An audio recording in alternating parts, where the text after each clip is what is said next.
ನಮಸ್ತೆ, ಪವಿತ್ರ ಕ್ರಿಯೇಷನ್ಸ್‌ಗೆ ಸ್ವಾಗತ. ಇವತ್ತು ನಾವು 3 ಕಲರಲ್ಲಿ ಈ ಸೋಪನ್ನು ಮಾಡಿದ್ವಿ. ಹೇಗೆ ಮಾಡಿದ್ದೀನಿ, ಏನೇನು ಯೂಸ್ ಮಾಡಿದ್ದೀನಿ ಅನ್ನೋ ಡೀಟೇಲ್ ಇನ್ಫಾರ್ಮೇಷನ್ನ ಈ ವಿಡಿಯೋದಲ್ಲಿ ಕೊಡ್ತೀನಿ. ಕೊನೆಯವರೆಗೂ ನೋಡಿ, ಫಾಲೋ ಮಾಡಿ, ಸಬ್ಸ್ಕ್ರೈಬ್ ಮಾಡಿ. ಇದು ಕೋಲ್ಡ್ ಪ್ರೋಸೆಸ್ ಸೋಪು. ಇಲ್ಲಿ ನಾನು ಮೊದಲೇ ರೆಡಿ ಮಾಡಿ ಇಟ್ಕೊಂಡಿದ್ದೀನಿ.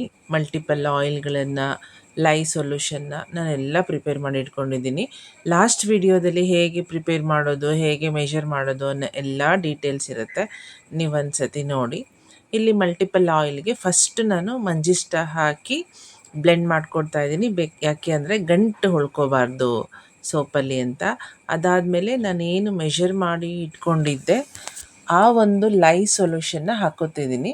ನಾನು ಡಿಸ್ಕ್ರಿಪ್ಷನ್ಸಲ್ಲಿ ಬೇಕಾದರೆ ಇದರದ್ದು ಮೆಷರ್ಮೆಂಟ್ ನಿಮಗೆ ಕೊಟ್ಟಿರ್ತೀನಿ. ನೀವು ಮನೆಯಲ್ಲಿ ಕೂಡ ಇದನ್ನು ಮಾಡ್ಕೋಬೋದು. ನಮಗೆ ಒಬ್ಬರು ಕಸ್ಟಮರು ಕಸ್ಟಮೈಸೇಷನ್ ಮಾಡಿಕೊಡಿ ಅಂತ ಹೇಳಿದರು. ಅದರಲ್ಲಿ ಅವ್ರು ಸೆಲೆಕ್ಟ್ ಮಾಡಿದ್ದು ಮಂಜಿಷ್ಟ ಮತ್ತು ಮುಲೇತಿ. ಸೊ ನಾವು ಅದಕ್ಕೆ ಇನ್ನೊಂದು ಎಕ್ಸ್ಟ್ರಾ ಆ್ಯಡ್ ಮಾಡಿರೋದು. ಏಕೆಂದರೆ ತುಂಬ ಜನಕ್ಕೆ ಟ್ಯಾನ್ ಅಂತ ಪ್ರಾಬ್ಲಮ್ ಇರುತ್ತೆ, ಅನ್ಈವನ್ ಸ್ಕಿನ್ ಟೋನ್ ಇರುತ್ತೆ. ಈ ಮಧ್ಯೆ ತುಂಬ ಡ್ರೈನೆಸ್ಸಿಂದ ತುಂಬ ಜನಕ್ಕೆ ಬಂಗ್ ಬರ್ತಿರುತ್ತೆ, ಅಥವಾ ಹೇರ್ ಡೈಯಿಂದ ಸ್ವಲ್ಪ ಜನಕ್ಕೆ ಬಂಗ್ ಬಂದಿದೆ. ಸೊ ಅಂಥವ್ರಿಗೆಲ್ಲ ಸೂಟ್ ಆಗಲಿ ಅಂತ ಇದು ಮಾಡಿರೋದು. ಈಗ ಮಾಡಿ ಆದಮೇಲೆ 3 ಮೋಲ್ಡ್ಗೆ ಹಾಕ್ತಿದ್ವಿ. ಬಿಕಾಸ್ ನಮ್ಗೆ ಅವರು 50 ಸೋಪು ಆರ್ಡ್ರ್ ಕೊಟ್ಟಿದ್ದರು, ಹಾಗಾಗಿ ಜಾಸ್ತಿ ಕ್ವಾಂಟಿಟಿಯಲ್ಲಿ ಮಾಡ್ತಾಯಿದ್ದೀನಿ. ಫಸ್ಟು ಮಂಜಿಷ್ಟಾದ ಲೇಯರ್ನ ಹಾಕ್ಕೊಳ್ತಾ ಇದ್ದೀನಿ. ಅದಾದಮೇಲೆ ಇದು ಸೆಕೆಂಡ್ ಪ್ರೋಸೆಸ್ ಏನಂತಂದರೆ, ಇಲ್ಲಿ ಸೆಫ್ರಾನ್ ಪೌಡರ್ನ ತಗೊಂಡು ಅದನ್ನು ಕೊಕೊನಟ್ ಮಿಲ್ಕಲ್ಲಿ ಇನ್ಫ್ಯೂಸ್ ಮಾಡಿ ಇಟ್ಟಿದ್ದೀನಿ.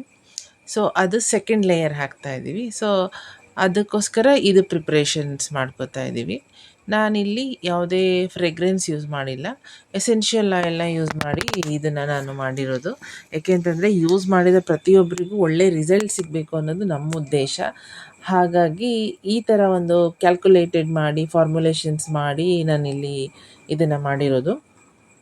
ಇದು ಸೆಕೆಂಡ್ ಲೇಯರ್ ಬಂದುಬಿಟ್ಟು ಕೊಕೊನಟ್ ವಿತ್ ಕೇಸರಿ ದಳ, ಅಂದರೆ ಸೆಫ್ರಾನು ಅದು ಹಾಕಿ ಮಾಡಿರೋದು. ಬಿಕಾಸ್ ಬ್ರೈಟ್ನೆಸ್ ಕೊಡಲಿ, ಚೆನ್ನಾಗಿ ಮುಖಕ್ಕೆ ಯೂಸ್ ಮಾಡಿದೆ, ರೆಗ್ಯುಲರ್ ಯೂಸ್ ಮಾಡಿದಾಗ ಒಳ್ಳೆ ಬ್ರೈಟ್ನೆಸ್ ಸಿಗಬೇಕು. ಅವಾಗ ಕಸ್ಟಮರ್ಗೂ ಹ್ಯಾಪಿ ಆಗುತ್ತೆ, ನಮಗೂ ಹ್ಯಾಪಿ ಇರುತ್ತೆ. ಸೊ ಹಾಗಾಗಿ ಇದನ್ನು ನಾನಿಲ್ಲಿ ಸೆಕೆಂಡ್ ಲೇಯರ್ ಆಗಿ ಹಾಕ್ತಾಯಿದ್ದೀನಿ.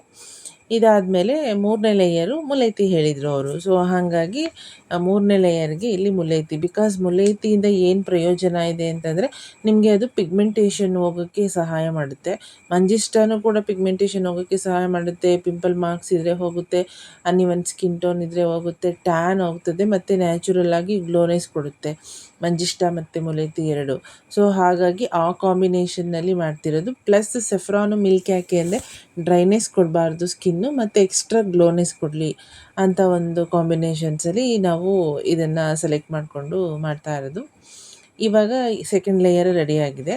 ಸೆಕೆಂಡ್ ಲೇಯರ್ ರೆಡಿ ಆದಮೇಲೆ ಇಲ್ಲಿ ನಾನು ಥರ್ಡ್ ಮಾಡ್ಕೊತಾ ಇದ್ದೀನಿ. 3ನೇದರಲ್ಲಿ ಮುಲೇತಿ ಹಾಕಿ ಮಾಡ್ಕೊಳ್ತಾ ಇದ್ದೀನಿ. ಇಲ್ಲಿ ಆಯಿಲ್ ನೀವು ಯಾವುದಾದ್ರೂ ಸೆಲೆಕ್ಟ್ ಮಾಡ್ಕೋಬೋದು. ನಾನು ಇಲ್ಲಿ ಒಂದು 4 ಥರ ಆಯಿಲ್ ಸೆಲೆಕ್ಟ್ ಮಾಡ್ಕೊಂಡಿದ್ದೀನಿ. ಅದು ಲಾಸ್ಟಲ್ಲಿ ಕೊಡ್ತೀನಿ, ನಿಮಗೆ ಡಿಸ್ಕ್ರಿಪ್ಷನ್ಸಲ್ಲಿ ಕೊಡ್ತೀನಿ. ಇಲ್ಲ ಅಂತಂದರೆ ಈ ವಿಡಿಯೋ ಎಂಡಲ್ಲಿ ನಾನು ನಿಮಗೆ ಕೊಡ್ತೀನಿ. ಇದು ಲೈ ಸೊಲ್ಯೂಷನ್ನು ಮೊದಲೇ ರೆಡಿ ಮಾಡಿ ಇಟ್ಕೊಂಡಿದ್ದೀನಿ. ಅದು ಹಾಕಿ ನೀಟಾಗಿ ಬ್ಲೆಂಡ್ ಮಾಡೋಣ. ಮತ್ತು ತುಂಬ ಜನ ಕ್ಲಾಸ್ ತಗೋತೀರಾ ಅಂತ ಕೇಳ್ತಿದ್ರು. ಹೌದು, ಇನ್ನು 15 ಡೇಸ್ ಆದಮೇಲೆ ಆಫ್ಲೈನ್ ಕ್ಲಾಸ್ ಇರುತ್ತೆ. ಯಾರಿಗಾದ್ರೂ ಇಷ್ಟ ಇದ್ದರೆ ಜಾಯ್ನ್ ಆಗಿ, ನನ್ನ ನಂಬರ್ ಹಾಕಿರ್ತೀನಿ. ಸೊ ಡೀಟೇಲಾಗಿ ಹೇಳ್ಕೊಡ್ತೀವಿ. ಅದರಲ್ಲಿ ಕಲರಿಂಗ್ ಹೆಂಗೆ ಯೂಸ್ ಮಾಡೋದು, ಅಥವಾ ಕಲರ್ ಯೂಸ್ ಮಾಡ್ದಲೇ ಹರ್ಬ್ಸ್ನ ಯೂಸ್ ಮಾಡಿ, ಇವಾಗ ನಾವು ಹೆಂಗೆ 3 ಕಲರ್ ಮಾಡಿದ್ದೀವಿ ಆ ಥರ ಹೇಗೆ ಮಾಡೋದು, ನ್ಯಾಚುರಲ್ಲಾಗಿ ಹೇಗೆ ಮಾಡೋದು ಅಂತ ನಾವು ಹೇಳ್ಕೊಡ್ತೀವಿ. ಈಗ ವಿಡಿಯೋಗೆ ಬರೋಣ. ಇಲ್ಲಿ ನೋಡಿ, 3ನೇ ಲೇಯರು ರೆಡಿಯಾಗಿದೆ. ಇದನ್ನು ಮೋಲ್ಡಿಗೆ ಹಾಕ್ಬಿಡ್ತೀನಿ. ಸೊ ಅಲ್ಲಿಗೆ 3 ಲೇಯರ್ ಸೋಪು ನಮ್ಮ ಹತ್ರ ರೆಡಿಯಾಗಿರುತ್ತೆ. ಒಂದು ಫಸ್ಟ್ ಲೇಯರು ಮಂಜಿಷ್ಟ ಹಾಕಿದ್ದೀನಿ, second layer saffron with milk, third layer mulethi. ನಾನಿಲ್ಲಿ ಎಸೆನ್ಷಿಯಲ್ ಆಯಿಲ್ನ ಯೂಸ್ ಮಾಡಿದ್ದೀನಿ. ಸೊ ನಿಮಗೆ ಯಾವ್ದು ಇಷ್ಟ ಅದನ್ನು ಯೂಸ್ ಮಾಡ್ಬೋದು. ತುಂಬ ಜನ ಕೇಳ್ತಿದ್ರು, ಮೇಡಮ್ ಯಾವ್ದು ಹೇಳಿ ಅಂತ. ನಿಮಗೆ ಯಾವ್ದು ಇಷ್ಟ ನೀವು ಅದನ್ನೇ ಯೂಸ್ ಮಾಡಿ. ನಾವು ಯೂಸ್ ಮಾಡಿದ್ದೇ ಮಾಡಬೇಕು ಅಂತ ಎಲ್ಲ ಏನೂ ಇಲ್ಲ.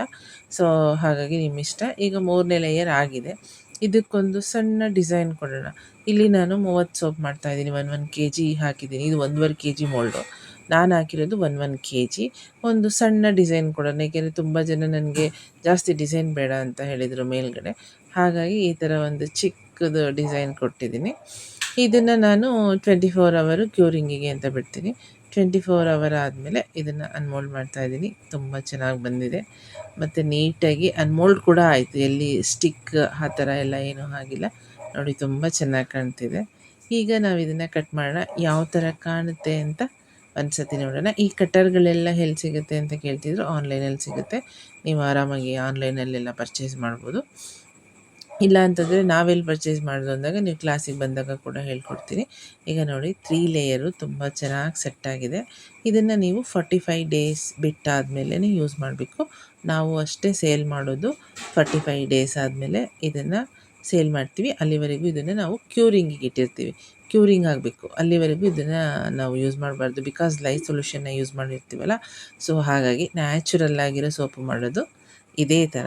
ನೀವು ಮಾಡ್ಕೊಳ್ಳಿ, ಹಾಕಿರ್ತೀನಿ ಡಿಸ್ಕ್ರಿಪ್ಷನ್ಸು. ಕ್ಯಾಲ್ಕುಲೇಷನ್ಸ್ ಹೆಂಗೆ ಅಂತ ಎಲ್ಲ ನಿಮಗೆ ಹಿಂದಿನ ವಿಡಿಯೋದಲ್ಲಿ ಹೇಳ್ಕೊಟ್ಟಿದ್ದೀನಿ. ಅದನ್ನು ಒಂದು ಸತಿ ನೋಡಿ, ಆವಾಗ ನಿಮಗೆ ಫುಲ್ ಕ್ಲಾರಿಟಿ ಸಿಗುತ್ತೆ. ಮೆಲ್ಟ್ ಆ್ಯಂಡ್ ಪೋರ್ ಹೇಗೆ ಮಾಡೋದು ಅಂತಲೇ ಹೇಳ್ಕೊಟ್ಟಿದ್ದೀನಿ. ಕೋಲ್ಡ್ ಪ್ರೋಸೆಸ್ ಹೇಗೆ ಮಾಡೋದು ಅಂತಲೇ ಹೇಳ್ಕೊಟ್ಟಿದ್ದೀನಿ. ಅಥವಾ ನಿಮಗೆ ನಮ್ಗೆ ಅರ್ಥ ಆಗಿಲ್ಲ, ನಾನು ಕ್ಲಾಸಿಗೆ ಜಾಯ್ನ್ ಆಗ್ತೀನಿ ಅಂದರೆ ಆದಾಗ ಅಲ್ಲಿ ಮೆಲ್ಟ್ ಆ್ಯಂಡ್ ಪೋರು ಹೇಳ್ಕೊಡ್ತೀನಿ, ಕೋಲ್ಡ್ ಪ್ರೋಸೆಸ್ಸು ಎರಡೂ ಹೇಳ್ಕೊಡ್ತೀನಿ. ನೀವು ಎರಡನ್ನೂ ಕಲಿತು ಎರಡಿಂದನೂ ಬಿಸ್ನೆಸ್ ಮಾಡ್ಕೋಬೋದು. ಏಕೆಂದರೆ ತುಂಬ ಜನ ಕಲಿತು ಅವ್ರದ್ದೇ ಆದ ಒಂದು ಸೋಪನ್ನು ಮಾಡಿ ಮಾರ್ಕೆಟಿಂಗ್ ಮಾಡ್ತಾ ಇದ್ದಾರೆ. ಸೇಲ್ ಕೂಡ ಮಾಡ್ತಿದ್ದಾರೆ. ಈವನ್ ಮೀಶೋದಲ್ಲೆಲ್ಲ ಸೇಲ್ ಮಾಡ್ತಿದ್ದಾರೆ. ಸೊ ನೀವು ಅದೇ ರೀತಿ ಇಂಟ್ರೆಸ್ಟ್ ಇದ್ದರೆ ನನ್ನ ನಂಬರ್ನ ಕಾಂಟ್ಯಾಕ್ಟ್ ಮಾಡಿ. ನಾನು ಯಾವತ್ತು ಎಲ್ಲಿ ಪ್ಲೇಸ್ ಅಂತ ಹೇಳ್ತೀನಿ. ಆಫ್ಲೈನ್ ಇರುತ್ತೆ, ಆನ್ಲೈನು ಕೂಡ ಇರುತ್ತೆ. ಬಟ್ ಇವಾಗ ಪ್ರೆಸೆಂಟಲ್ಲಿ ಆಫ್ಲೈನ್ ತೊಗೋಬೇಕು ಅಂತ ಅನ್ಕೋತಾ ಇದ್ದೀನಿ. ಈ ಥರ ಡಿಸೈನಾಗಿ ಸೋಪ್ ಮಾಡೋದು, ಒಂದೇ ಕಲರಲ್ಲಿ ಸೋಪ್ ಮಾಡೋದು ಪ್ರತಿಯೊಂದು ಹೇಳ್ಕೊಡ್ತೀನಿ. ಕ್ಯಾಲ್ಕುಲೇಷನ್ಸ್ ಹೇಗೆ, ಸಾಫ್ಟ್ ಆಯಿಲ್ ಎಷ್ಟು ತೊಗೋಬೇಕು, ಹಾರ್ಡ್ ಆಯಿಲ್ ಎಲ್ಲ ಡೀಟೇಲ್ ಇರುತ್ತೆ. Thank you.